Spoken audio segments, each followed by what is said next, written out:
আমি সহিতে পারি না প্রভু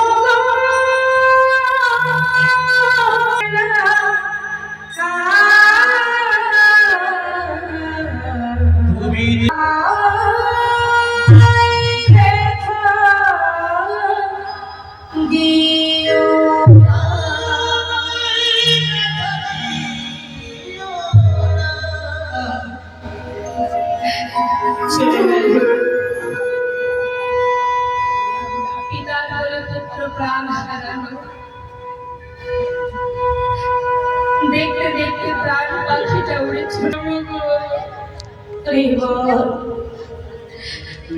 নিজে হাতে সন্তানকে নিয়ে গিয়ে গঙ্গার ঘাটে মাটি করে সমাধি দিল।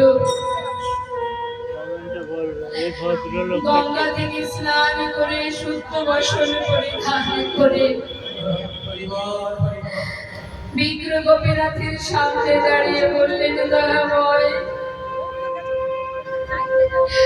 সবকিছু দিয়ে আমার তুমি সব কেড়ে নিলে,